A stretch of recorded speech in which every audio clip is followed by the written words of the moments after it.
Welcome to Kanva classes. आज जो topic हम डिस्कस करने वाले हैं वो है असाइनमेंट प्रॉब्लम्स। मान लीजिए किसी बिजनेस ऑर्गेनाइजेशन में कुछ जॉब्स हैं और उन जॉब्स को कुछ वर्कर्स कर सकते हैं।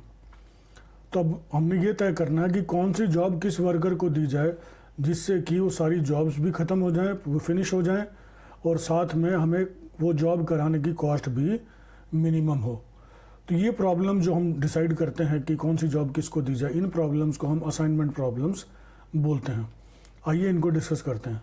Suppose there are few jobs, कुछ जॉब्स हैं, and there are few workers और फ्यू मशीन्स। कुछ वर्कर हैं जो उस जॉब को कर सकते हैं या कुछ मशीनें हैं जिनसे वो जॉब की जा सकती है। हर एक वर्कर और हर एक मशीन की जॉब करने की कॉस्ट अलग अलग होगी, हर जॉब को करने की कॉस्ट अलग अलग होगी। इसकी वजह यह है कि वर्कर की तनख्वाहें अलग होती हैं, उनकी एफिशिएंसी अलग होती है, कार्य क्षमता अलग होती है। तो हर वर्कर अलग अलग कॉस्ट के साथ अलग अलग जॉब को करेगा। अब हमने ये तय करना है कि which job should be given to which worker और मशीन, कौन सी जॉब किस वर्कर को या किस मशीन को दें, सो दैट जिससे कि number 1 all the jobs are completed, सारी जॉब फिनिश हो जाएं, कंप्लीट हो जाएं, और साथ में उन जॉब्स को कराने की कॉस्ट जो है वो मिनिमम हो। ये हम तय करते हैं। कुछ अजम्पशंस हैं, कुछ मानते हैं हम, कुछ चीज़ों को अज्यूम करते हैं। Number 1 all the jobs can be done by all the available workers और मशीन्स। जितनी भी जॉब हमारे सामने है उनको जितने भी अवेलेबल वर्कर्स हैं वो सारे कर सकते हैं, ये हम अज्यूम कर चलते हैं। 1 वर्कर और 1 machine can take up 1 job only and vice versa. एक वर्कर को एक ही जॉब मिलेगी, वो 2 जॉब पे काम नहीं करेगा। ऐसे ही एक मशीन की बात कर रहे हैं तो मशीन को एक ही जॉब मिलेगी, वो 2 जॉब पर काम नहीं करेगा। वैसे वर्षा का मतलब यह है एक जॉब को एक वर्कर या एक मशीन ही पूरा करेगी। एक जॉब पर 2 वर्कर नहीं होंगे, 2 जॉब पर 1 वर्कर नहीं होंगे। एक जॉब 1 वर्कर होगा, एक मशीन 1 वर्कर होगा। ये चीज़ इसमें हम अज्यूम करके चलते हैं। थर्ड पॉइंट है the number of workers machines and number of job should be same. जितने वर्कर्स हों उतनी ही मशीन होनी चाहिए, जितने वर्कर्स हों उतनी ही जॉब्स होनी चाहिए, या जितनी मशीन हो उतनी ही जॉब्स होनी चाहिए। बैलेंस्ड असाइनमेंट प्रॉब्लम बोलते हैं। Number of workers and number of jobs should be same. ऐसे ही number of machines and number of job should be same. 4 worker हैं तो 4 जॉब होनी चाहिए, 5 वर्कर हैं तो 5 जॉब होनी चाहिए, 6 वर्कर हो तो 6 जॉब होनी चाहिए। इनको हम बैलेंस्ड असाइनमेंट प्रॉब्लम बोलते हैं। अगर ये 5 वर्कर 5 जॉब नहीं है तो उसको हम अनबैलेंस्ड असाइनमेंट प्रॉब्लम बोलते हैं। If the number of workers और machines and the number of jobs are not same, unbalanced assignment problems. अगर नंबर ऑफ वर्कर्स और नंबर ऑफ जॉब सेम नहीं है तो हम कुछ और वर्कर या कुछ और dummy worker dummy machine add करके उनकी कॉस्ट 0-0 लेकर के उसको बैलेंस कर लेंगे। 5-5 का मैट्रिक्स बना लेंगे, 5 जॉब 5 वर्कर, 6 जॉब 6 वर्कर, ऐसे बैलेंस प्रॉब्लम बना लेंगे। उसके बाद उसको सॉल्व हम करेंगे। एक टिपिकल असाइनमेंट प्रॉब्लम हम डिस्कस करते हैं अभी। ये टिपिकल असाइनमेंट प्रॉब्लम दी हुई है। वर्कर्स जो है रो 1 में दिए हुए हैं। वर्कर 1 W1 से रिप्रेजेंट किया गया, वर्कर 2 W2, वर्कर 3 W3 और वर्कर 4 W4। ऐसे ही इन्होंने जो जॉब्स करनी हैं वो जॉब्स नीचे दी गई हैं। जॉब 1 J1 से रिप्रेजेंट किया गया, जॉब 2 J2 से, जॉब 3 J3 से और जॉब 4 J4 से। अब इस असाइनमेंट प्रॉब्लम का मतलब क्या है? इसका मतलब ये है अगर जॉब 1 वर्कर 1 को दी जाए तो कॉस्ट होगी 8 रुपये। जॉब 1 वर्कर 2 को दी जाए तो कॉस्ट होगी 2 रुपये। जॉब 1 वर्कर 3 को दी जाए तो कॉस्ट होगी 6 रुपये।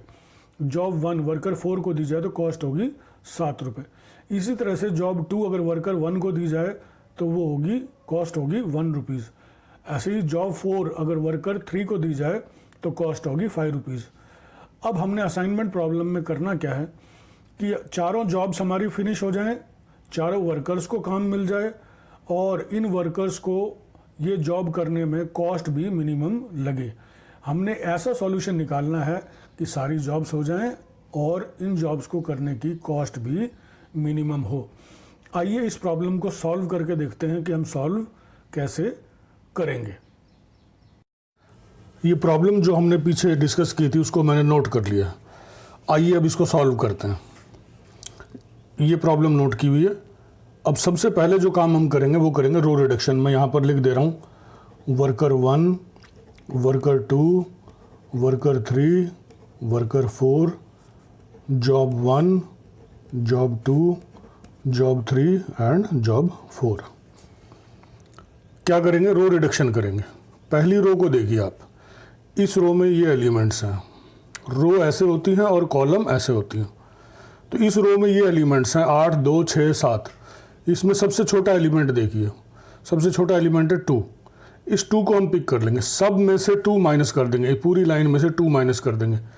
तो 8 में से 2 गया 6, 2 में से 2 गया 0, 6 में से 2 गया 4, 7 में से 2 गया 5। ऐसे ही सेकंड रो के लिए इसमें देखिए लोएस्ट एलिमेंट 1 है, 2 जगह है कोई बात नहीं, 1 है। उस 1 को हम पिक कर लेंगे और सब में से 1 माइनस कर देंगे। तो 1 में से 1 गया 0, 1 में से 1 गया 0, 2 में से 1 गया 1, 2 में से 1 गया 1। अब तीसरी रो के लिए देखिए, इसमें लोएस्ट एलिमेंट है 2, सब में से 2 माइनस कर देंगे। 5 में से 2 गया 3, 2 में से 2 गया 0, 4 में से 2 गया 2 और 6 में से 2 गया तो 4।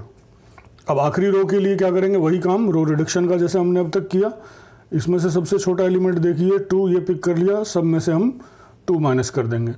7 में से 2 गया 5, 2 में से 2 गया 0, 5 में से 2 गया 3 और 6 में से 2 गया तो 4। ये हमारा हो गया रो रिडक्शन। रो रिडक्शन के बाद अगला काम हम करेंगे कॉलम रिडक्शन। जो काम हमने रो के साथ किया वही काम हम कॉलम के साथ भी करेंगे। मैं यहाँ पर फिर से लिख दे रहा हूँ worker 1, worker 2, worker 3, worker 4, job 1, job 2, job 3, job 4। Column wise देखेंगे। अब इस कॉलम में देखिए लोएस्ट वैल्यू क्या है? 0 है। तो सब में से 0 माइनस कर देंगे। 0 माइनस करेंगे तो कोई चेंज नहीं आएगा, वो वैल्यू क्यों रह जाएगी।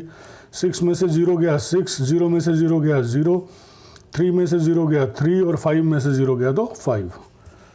अब अगली कॉलम को देखिए, इसमें सारी वैल्यू 0 हैं, तो सब में से 0 माइनस कर देंगे। लोएस्ट वैल्यू भी 0 ही है, तो सब में से 0 माइनस कर देंगे। ये वैल्यू अनचेंज रहेंगी, 0, 0, 0, 0। अगली कॉलम देखिए, इस कॉलम में लोएस्ट वैल्यू है 1, सब में से 1 माइनस कर देंगे। तो क्या आ जाएगा? 4 में से 1 गया तो 3, 1 में से 1 गया 0, 2 में से 1 गया 1, 3 में से 1 गया 2। अब आखिरी कॉलम पे आ जाइए, इसमें भी लोएस्ट वैल्यू क्या है? 1 है। 1 को सब में से माइनस कर देंगे। 5 में से 1 गया 4, 1 में से 1 गया 0, 4 में से 1 गया 3 और 4 में से 1 गया 3। ये हो गया हमारा कॉलम रिडक्शन। रो रिडक्शन और कॉलम रिडक्शन के बाद अगला स्टेप आता है एलोकेशन का। एलोकेशन हम कैसे करेंगे? पहले रो वाइज देखिए, अगर सिंगल 0 है तो एलोकेशन कर दीजिए, अगर डबल 0 है, ट्रिपल 0 है तो छोड़ दीजिए, अगली रो पे चले जाइए। ऐसे ही आप करते जाएंगे। पहली रो को देखते हैं, इस रो में सिंगल 0 है, ये हमने यहाँ पर एलोकेशन कर दिया या असाइनमेंट दे दिया। इसका मतलब क्या हुआ कि जॉब 1 को हम वर्कर 2 को देना चाह रहे हैं। वर्कर 2 को अगर हमने जॉब 1 दे दिया तो इसका मतलब वर्कर 2 को कुछ और नहीं मिलेगा।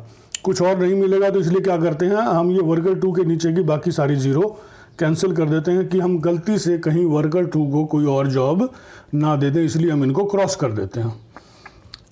अब अगले पे आइए, दूसरी रो में 3 0 बची हैं, यहाँ एलोकेशन नहीं करेंगे। चौथी रो में कोई 0 नहीं बची, एलोकेशन नहीं करेंगे। चौथी रो में कोई 0 नहीं बची, एलोकेशन नहीं करेंगे। अब रो वाइज हमने कर लिया, तो अब कॉलम वाइज आइए। पहली कॉलम में देखिए 1 0 है, तो यहाँ एलोकेशन हम कर देंगे। इस एलोकेशन करने का मतलब क्या हुआ? इस एलोकेशन करने का मतलब हुआ कि जॉब 2 को हम वर्कर 1 को देना चाह रहे हैं। तो इसका मतलब क्या हुआ कि जॉब 2 अब किसी और वर्कर को नहीं दी जाएगी। तो ये हम कहीं गलती से किसी और को ना दे दें, इसलिए इसको हम क्रॉस कर देंगे। पहली कॉलम में किया, दूसरी कॉलम में आ जाइए, सारे एलोकेशन हो चुके हैं। तीसरी में आइए 0 कट चुका है, चौथी में आइए 0 कट चुका है।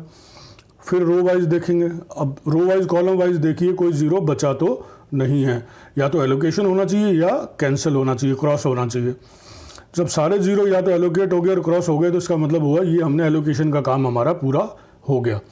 अब हम ये देखते हैं कि ये हमारा बेस्ट रिजल्ट आया या नहीं। हमको 4 जॉब थी और 4 वर्कर थे, लेकिन एलोकेशन तो 2 ही हुई। जॉब 1 को दिया हमने वर्कर 2 को, और जॉब 2 को दिया हमने वर्कर 1 को।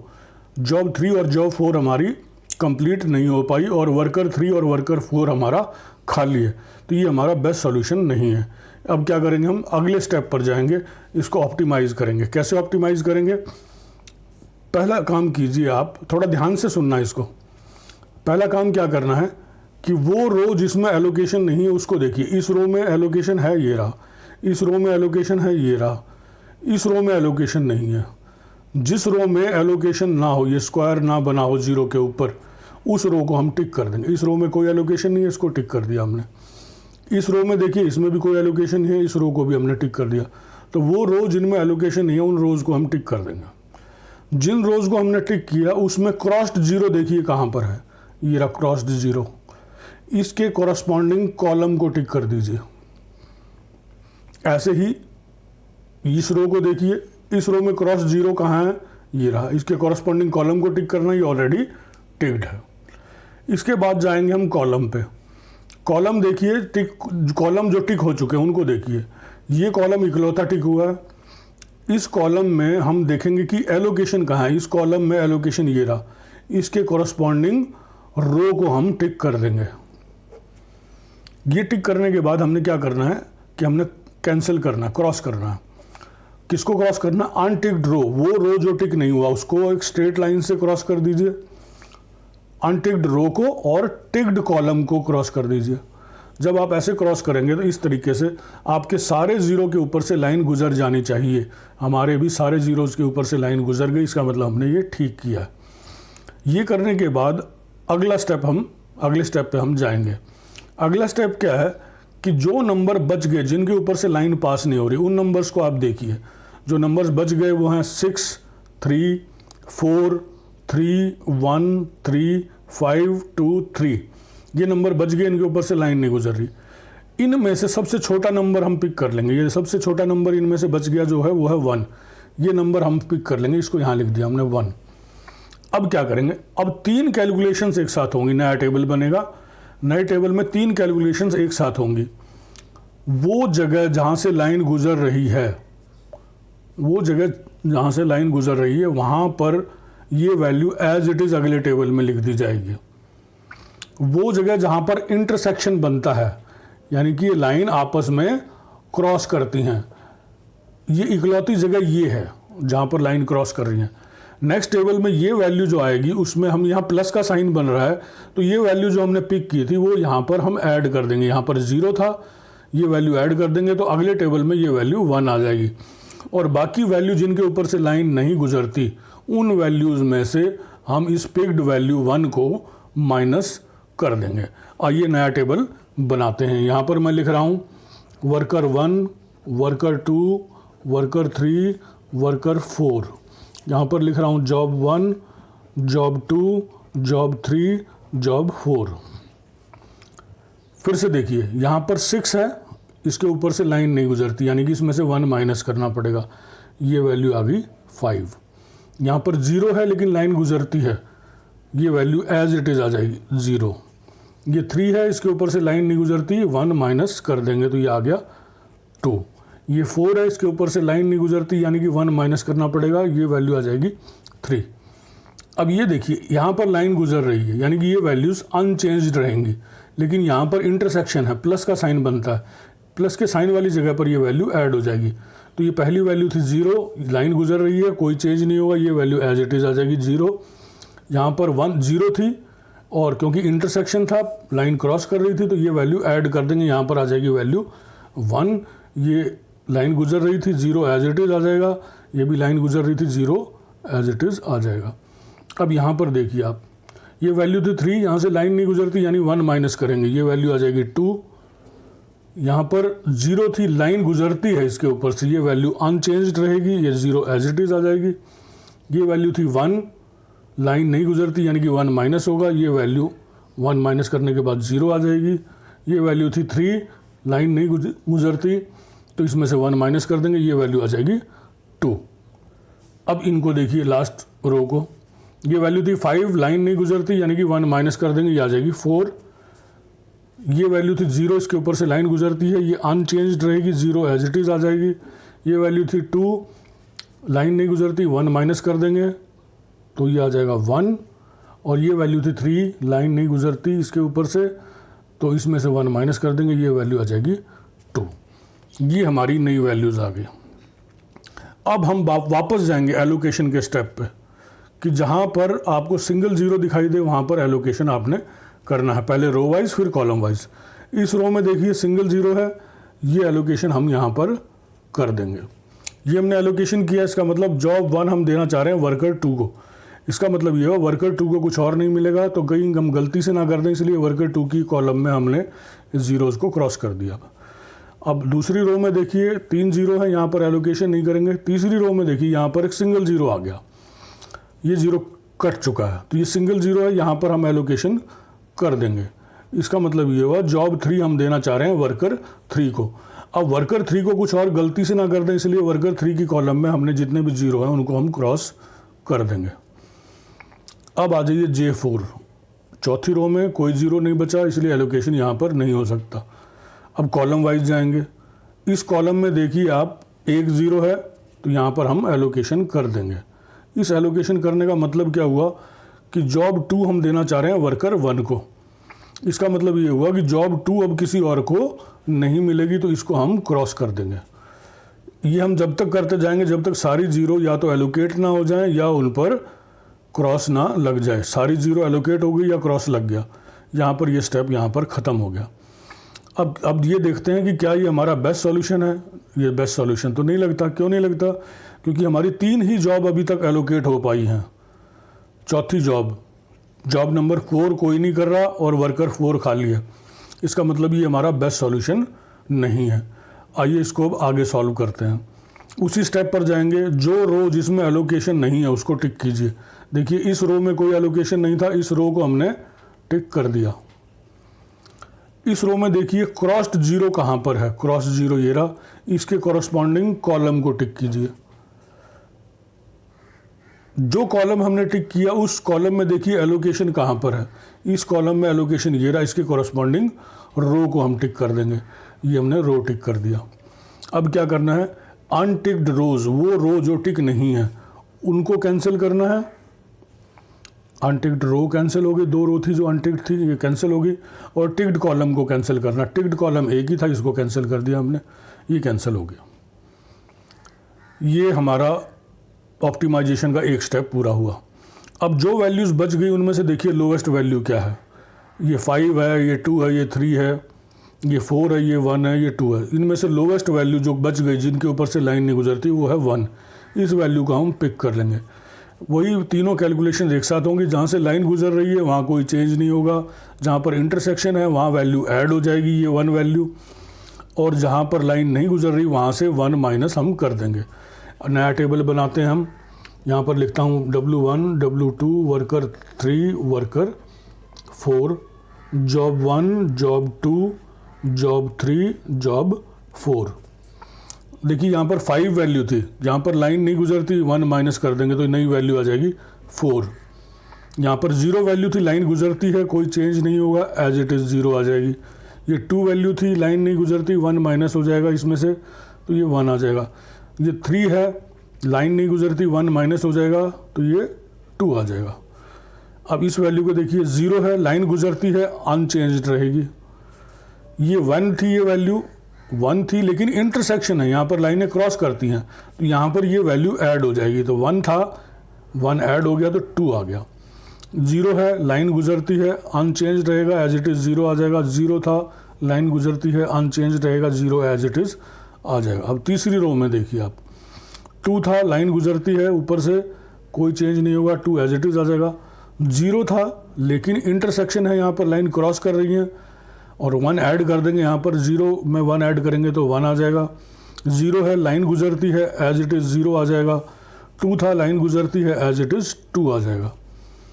अब चौथी रो में देखिए, ये 4 था, लाइन नहीं गुजरती, 1 माइनस कर देंगे इसमें से, ये 3 आ जाएगा। 0 है, लाइन गुजरती है, इसके ऊपर से तो ये वैल्यू एज इट इज़ आ जाएगी 0। 1 था, इसके ऊपर से लाइन नहीं गुजरती, 1 माइनस हो जाएगा, 0 आ जाएगा। 2 था, लाइन नहीं गुजरती, इसके ऊपर से 1 माइनस कर देंगे तो ये 1 आ जाएगा। ये नया टेबल आ गया। फिर हम वापस एलोकेशन के स्टेप पे जाएंगे। देखिए रो वाइज एलोकेशन कीजिए। इस रो में सिंगल 0 है, यहाँ हमने एलोकेशन कर दिया। इसका मतलब क्या हुआ कि हम जॉब 1 देना चाह रहे हैं वर्कर 2 को। वर्कर 2 को जब हमने जॉब 1 दे दिया तो वर्कर 2 को कुछ और नहीं मिलेगा। इस गलती से कहीं हम एलोकेट ना कर दें, इसलिए 0 को हमने कैंसिल कर दिया। अब आइए दूसरी रो में, जॉब 2 3 0 हैं, यहाँ पर एलोकेशन हम नहीं करेंगे। जॉब 3 सिंगल 0 है, यहाँ पर हम एलोकेशन करेंगे। इसका मतलब हुआ जॉब 3 हम देना चाह रहे हैं वर्कर 3 को। वर्कर 3 को जब जॉब 3 मिल जाएगी तो उसको कहीं गलती से हम एलोकेट ना कर दें, इसलिए इन जीरोज़ को हम क्रॉस कर देते हैं। अब आइए जॉब 4 पे, चौथी रो पे कोई 0 नहीं बचा, यहाँ एलोकेशन नहीं कर पाएंगे हम। रो वाइज हमने देख लिया, अब हम कॉलम वाइज देखेंगे। पहली कॉलम में देखिए सिंगल 0 है, इस पे हम एलोकेशन कर देंगे। इसका मतलब क्या हुआ कि जॉब 2 हम देना चाह रहे हैं वर्कर 1 को। जब जॉब 2 वर्कर 1 को दे देंगे तो इसका मतलब जॉब 2 किसी और को नहीं मिलेगी, तो ये 0 हम क्रॉस कर देंगे। अब देखिए हमारी सारी 0 या तो एलोकेट हो गई या क्रॉस हो गई, यानी कि अब देखते हैं ये हमारा बेस्ट सॉल्यूशन आया या नहीं। अभी भी ये बेस्ट सॉल्यूशन नहीं है, क्योंकि हमने 3 ही एलोकेशन किए, जबकि जॉब और वर्कर 4 थे।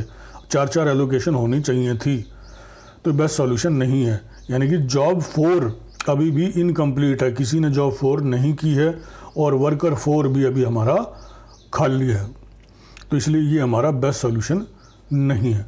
नहीं है तो फिर क्या करेंगे, वो रो देखिए जिसमें एलोकेशन नहीं थी, उस रो को टिक कर दीजिए। इस रो में कोई एलोकेशन नहीं है, इस रो को हमने टिक कर दिया। इस रो में देखिए ये एलोकेशन थी, इस रो में ये एलोकेशन थी, इस रो में ये एलोकेशन थी। इस रो में कोई भी एलोकेशन नहीं है, इसलिए इसको हमने यहाँ पर इस रो को टिक कर दिया। अब इस रो में देखिए क्रॉस्ड 0 कहाँ है। एक 0 तो ये रहा, इसके कॉरस्पॉन्डिंग कॉलम को टिक कर देंगे। दूसरा 0 ये रहा, इसके कॉरस्पॉन्डिंग कॉलम को टिक कर देंगे। क्रॉस 0 जहाँ उसके कॉरस्पॉन्डिंग कॉलम को टिक करना होता है। अब जो कॉलम हमने टिक किया उसमें एलोकेशन देखिए, ये कॉलम हमने टिक किया पहले, तो इसमें एलोकेशन यहाँ था, इसके कॉरस्पॉन्डिंग रो को टिक कर देंगे। इसमें एलोकेशन कहाँ था, ये रहा, इसके कॉरस्पॉन्डिंग रो को टिक कर देंगे। अब हमने क्या करना है, वो रो जो टिक नहीं है उसको क्रॉस करना है। ये रो टिक नहीं थी, इसको क्रॉस कर दिया, और वो कॉलम जो कि टिक हैं उनको क्रॉस करना है। ये क्रॉस कर दिया और ये क्रॉस कर दिया, ये दोनों कॉलम टिक थे। तो अनटिक्ड रोज और टिक्ड कॉलम को हमने क्रॉस करना है। इनको क्रॉस करने के बाद एक बार नज़र मार लीजिए कि सारे 0 पे ऊपर से लाइन गुजर रही है कि नहीं। हाँ, सारी 0s के ऊपर से लाइन गुजर रही है, यानी कि हमने ये ठीक किया। अब क्या करेंगे, नेक्स्ट स्टेप पे जाएंगे। जो वैल्यूज़ बच गई 4, जिसके ऊपर से लाइन नहीं जा रही, 4 2 2 2 3 1, इनमें से स्मॉलेस्ट वैल्यू पिक कर लेंगे। स्मॉलेस्ट वैल्यू है 1, ये हमने पिक कर लिया। देखिए ये वैल्यू स्मॉलेस्ट थी, इस वैल्यू को हमने पिक कर लिया। अब 3 ऑपरेशंस एक साथ होंगे। जहाँ से लाइन गुजर रही है वहाँ चेंज नहीं होगा, फिर से वही स्टेप। जहाँ इंटरसेक्शन है वहाँ ये वैल्यू 1 ऐड हो जाएगी, और बाकी जो वैल्यू जिनके ऊपर से लाइन नहीं गुजरती उनमें से ये 1 माइनस हो जाएगा। नई टेबल बनाते हैं हम। यहाँ लिखता हूँ worker 1, worker 2, worker 3, worker 4, job 1, job 2, job 3, job 4। ये 1 वैल्यू हमने पिक की, यहाँ से लाइन नहीं गुजरती, पहली रो देख रहे हैं हम, लाइन नहीं गुजरती, 4 वैल्यू थी, 1 माइनस हो जाएगा तो यह वैल्यू आ जाएगी 3। ये अगली वैल्यू 0 थी, इसके ऊपर से लाइन गुजरती है, एज इट इज़ आ जाएगी 0। अगली वैल्यू 1 थी, इसके ऊपर से लाइन गुजरती है, ये वैल्यू एज इट इज़ आ जाएगी 1। ये अगली वैल्यू 2 थी, इसके ऊपर से लाइन नहीं गुजरती, इसमें से 1 माइनस हम कर देंगे तो ये आ जाएगा 1।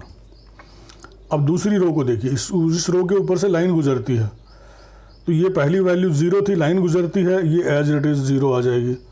दूसरी वैल्यू लाइन तो गुजरती है लेकिन इंटरसेक्शन है, यहाँ पर क्रॉस करती हैं लाइनें, तो यहाँ पर ये वैल्यू 1 ऐड हो जाएगी। वह पहले वैल्यू थी 2, 1 ऐड हो जाएगी तो नई वैल्यू आ जाएगी 3। यहाँ पर देखिए 0 थी वैल्यू, लेकिन इंटरसेक्शन है तो 1 ऐड हो जाएगा। 0 में 1 ऐड होगा तो वैल्यू नहीं आ जाएगी 1। यहाँ पर 0 था, लाइन गुजरती है, इंटरसेक्शन नहीं है, तो यानी कि ये वैल्यू अनचेंज्ड रहेगी, 0 आ जाएगी। अब तीसरी रो में देखिए आप, पहले वैल्यू 2 थी, इसके ऊपर से लाइन नहीं गुजरती, यानी 1 माइनस कर देंगे तो ये आ जाएगा 1। 1 है ये वैल्यू, इसके ऊपर से लाइन गुजरती है, अनचेंज्ड रहेगी, ये 1 एज इट इज़ आ जाएगा। ये 0 था, ऊपर से लाइन गुजरती है, ये वैल्यू अनचेंज्ड रहेगी, 0 एज इट इज़ आ जाएगा। ये 2 था, इसके ऊपर से लाइन नहीं गुजरती, यानी कि 1 माइनस करेंगे इसमें से, ये वैल्यू 1 आ जाएगी। अब आखिरी रो में चलिए, चौथी रो में ये वैल्यू 3 थी, इसके ऊपर से लाइन नहीं गुजरती, तो ये वैल्यू इसमें से माइनस हो जाएगी। 3 में से 2 गया तो 3 में से 1 गया तो 2 आ जाएगा। 0 थी ये वैल्यू, इसके ऊपर से लाइन गुजरती है, एज इट इज़ 0 आ जाएगी। ये वैल्यू 0 थी, लाइन गुजरती है, ये एज इट इज़ 0 आ जाएगी। ये वैल्यू 1 थी, इसके ऊपर से लाइन नहीं गुजरती, 1 माइनस हो जाएगा, तो ये वैल्यू 0 आ जाएगी। ये करने के बाद नई टेबल हमारी तैयार होगी। अब फिर से हम एलोकेशन के स्टेप पे जाएंगे। रो वाइज देखिए, पहली रो में सिंगल 0 है, यहाँ पर एलोकेशन हम कर देंगे, यानी कि जॉब 1 हम देना चाह रहे हैं वर्कर 2 को। अब वर्कर 2 को कुछ और नहीं मिलेगा, इसलिए इसको हम कैंसिल कर देंगे। दूसरी रो में आइए, 2 0 हैं, यहाँ पर एलोकेशन नहीं करेंगे। तीसरी रो में आइए, सिंगल 0 है, यहाँ पर हम एलोकेशन कर देंगे। इसका मतलब हुआ जॉब 3 हम देना चाह रहे हैं वर्कर नंबर 3 को। वर्कर 3 को कुछ और नहीं मिलेगा, इसलिए ये इस 0 को हम क्रॉस कर देंगे। जॉब 4 पे आइए, चौथी रो में, अब सिंगल 0 बचा है, यहाँ पर हम एलोकेशन कर देंगे। इसका मतलब हुआ जॉब 4 हम देना चाह रहे हैं वर्कर 4 को। वर्कर 4 को कहीं हम गलती से एलोकेट ना कर दें, इसलिए इस 0 को हम क्रॉस कर देंगे।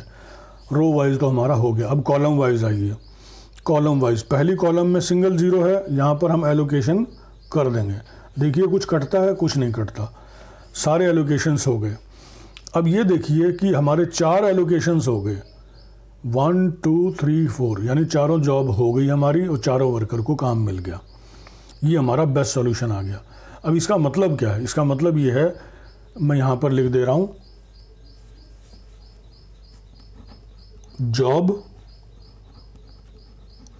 वर्कर, और यहाँ पर लिख रहा हूँ कॉस्ट। जॉब 1 हमने दी वर्कर 2 को, तो जॉब 1 J1 वर्कर 2 को दी, तो कॉस्ट कितनी थी? पहली टेबल पे जाइए। जॉब 1 को अगर वर्कर 2 करता है तो कॉस्ट क्या थी? यहाँ पर ये थी जॉब 1 वर्कर 2, ये कॉस्ट थी हमारी 2। तो जॉब 1 वर्कर 2 कॉस्ट हमने लिख दी यहाँ पर 2। जॉब 2 को करता है वर्कर 1, जॉब 2 वर्कर 1 कॉस्ट थी, जॉब 2 वर्कर 1 कॉस्ट थी हमारी 1। ऐसे ही जॉब 3 को करता है हमारा वर्कर 3, जॉब 3 को वर्कर 3 करता है तो कॉस्ट थी 4। जॉब 3 वर्कर 3 कॉस्ट थी हमारी 4। ऐसे ही जॉब 4 को करता है वर्कर 4, तो कॉस्ट थी हमारी 6। जॉब 4 वर्कर 4 कॉस्ट थी हमारी 6। ये सारी वैल्यूज़ हम लिख देंगे। अब इन वैल्यूज़ को ऐड कर देंगे। 2 और 1 3, 3 और 4 7, 7 और 6 13। ये सारी जॉब कराने की कॉस्ट जो है हमारी वो 13 होगी, जबकि हमने जॉब 1 दी वर्कर 2 को, जॉब 2 दी वर्कर 1 को, जॉब 3 दी वर्कर 3 को और जॉब 4 दी वर्कर 4 को। ये सारे काम 13 रुपये में ख़त्म हो जाएंगे। आइए अब देखते हैं कि हमने क्या क्या स्टेप्स लिए और उनको एक बार रिकैप्चुलेट कर लेते हैं। इस प्रॉब्लम को सॉल्व करके हमने देखा कि सारी जॉब्स को ख़त्म करने की कॉस्ट जो है वो 13 रुपीज़ आती है। अब हम देखेंगे procedure for solving assignment problems. Recapitulate करेंगे कि हमने इसमें क्या क्या स्टेप्स अपनाए। पहला step row reduction. Row reduction में हमने क्या किया था? Select the lowest value in the row. Row में से लोवेस्ट वैल्यू सेलेक्ट करेंगे। Subtract this value from all the values of the row. Row की सारी वैल्यूज़ में से इस सेलेक्टेड वैल्यू को सब्ट्रैक्ट हम कर देंगे। पहली रो, दूसरी, तीसरी, चौथी, पांचवी रोज़ के लिए इस प्रोसेस को हम रिपीट करेंगे। इससे हो जाएगा हमारा रो रिडक्शन। सेकंड स्टेप है कॉलम रिडक्शन। कॉलम में लोएस्ट वैल्यू को सेलेक्ट कीजिए, इस वैल्यू को सब्ट्रैक्ट कर दीजिए बाकी सारी वैल्यूज से। इस प्रोसेस को आप तीसरी, चौथी, पांचवी, छठी कॉलम के लिए भी रिपीट करेंगे। इससे हमारा कॉलम रिडक्शन हो जाएगा। ये था हमारा सेकंड स्टेप। थर्ड स्टेप क्या है? After row reduction and column reduction check that every row and every column must have at least 1 0। Allocation करने से पहले रो रिडक्शन और कॉलम रिडक्शन आपने कर दिया, उसके बाद आपने चेक करना है कि हर रो और हर कॉलम में एक एक ज़ीरो कम से कम होना चाहिए। अगर एक एक ज़ीरो नहीं है तो इसका मतलब हम कहीं गलती करके आए हैं। चौथा step, check the first row. पहली रो को देखिए, if there is a single zero make an allocation. अगर सिंगल ज़ीरो है तो वहाँ एलोकेशन कर दीजिए। और कॉलम में जितने भी ज़ीरोज़ हैं उनको क्रॉस कर दीजिए। 5th स्टेप है, अगर 2 या 2 से ज़्यादा ज़ीरो हैं रो में तो उस रो को हम छोड़ देंगे, नेक्स्ट रो में हम बढ़ जाएंगे। 6ठा स्टेप है, रो में एलोकेशन करने के बाद अब हम कॉलम में चले जाएंगे। अगर कॉलम में सिंगल ज़ीरो है तो वहाँ पर एलोकेशन कर देंगे और रो में जितनी भी ज़ीरोज़ हैं उनको क्रॉस कर देंगे। 8वां स्टेप है, इफ़ देर आर 2 और more zeros in the column move to the next column. अगर एक कॉलम में 2 या 2 से ज़्यादा ज़ीरो हैं तो वहाँ एलोकेशन नहीं करेंगे, नेक्स्ट कॉलम में हम चले जाएंगे। इस प्रोसेस को रिपीट करते रहिए जब तक कि 9वां स्टेप है कि repeating the process till the stage where all zeros are either allocated और क्रॉस्ड। इस प्रोसेस को करते रहिए जब तक सारी ज़ीरो या तो एलोकेट ना हो जाए या क्रॉस ना हो जाए। 10वां स्टेप है, check the number of assignments. देखिए कितने एलोकेशन हुए। अगर वो सारे allocation number of jobs to be done के बराबर हैं, जितनी जॉब हैं जितने असाइनमेंट हैं अगर वो बराबर हैं तो ये हमारा बेस्ट सॉल्यूशन आ गया। यानी हर वर्कर को जॉब मिल गई, हर काम कंप्लीट हो गया तो ये हमारा बेस्ट सॉल्यूशन आ गया। नहीं तो आप नेक्स्ट स्टेप पे चले जाएंगे। 11वां step, tick the row not having allocation. वो रो जिसमें एलोकेशन नहीं है उसको टिक कीजिए। लुक फॉर क्रॉस्ड ज़ीरो, उसमें देखिए कि क्रॉस ज़ीरो कहाँ है। टिक दी कॉरस्पॉन्डिंग कॉलम, उसके कॉरस्पॉन्डिंग कॉलम को टिक कर दीजिए। ये था हमारा 11वां स्टेप। अब चलिए 12वें स्टेप पे, look at the ticked column. Ticked column को देखिए, फाइंड एलोकेशन इन इट, उसमें देखिए एलोकेशन कहाँ है, उसके कॉरस्पॉन्डिंग रो को टिक कर दीजिए। उसके बाद क्या करना है आपने, 13वां step, cancel the unticked rows and ticked columns. जो रो टिक नहीं थी उनको क्रॉस कर दीजिए और जो कॉलम टिक थी उनको क्रॉस कर दीजिए। जो वैल्यूज़ बच गई जिनके ऊपर से लाइन नहीं गुजरी वो लोवेस्ट वैल्यू पिक करनी है आपने। ये हो गया आपका 14वां स्टेप। 15वां स्टेप था, नया असाइनमेंट टेबल ड्रॉ कीजिए इस तरीके से कि नंबर 1, जहाँ से लाइन गुजर रही हो पिछले टेबल में वहाँ पर नई वैल्यू जो नए टेबल में आएगी वहाँ पर कोई चेंज नहीं होगा। जहाँ पर लाइन इंटरसेक्ट करती है, जहाँ पर प्लस का साइन बनता है वहाँ पर पिक्ड वैल्यू ऐड होगी और जहाँ से लाइन नहीं गुजरती वहाँ से पिक्ड वैल्यू सब्ट्रैक्ट होगी। ये था हमारा 15वां स्टेप। इसके बाद 16वां स्टेप है, गो टू स्टेप 4। स्टेप 4 क्या था हमारा, एलोकेशन का, कि पहली रो में देखिए एलोकेशन है कि नहीं। अगर सिंगल ज़ीरो है तो एलोकेशन कर दीजिए, डबल ज़ीरो हो तो छोड़ दीजिए, अगली रो में चले जाइए। इन स्टेप्स को हम फॉलो करते रहेंगे जब तक कि हमारे बेस्ट सॉल्यूशन ना आ जाए। अगर आपको वीडियो पसंद आया तो लाइक कीजिए, अपने दोस्तों के साथ शेयर कीजिए, कमेंट कीजिए। अगर कोई सवाल है, कोई डाउट है तो आप कमेंट सेक्शन में पूछ सकते हैं। चैनल को सब्सक्राइब कीजिए, ये बिल्कुल फ्री है। इसके लिए ना तो कोई एडिशनल डेटा लगता है ना ही कॉस्ट लगती है। और वीडियो को अंत तक देखने के लिए आपका बहुत बहुत धन्यवाद।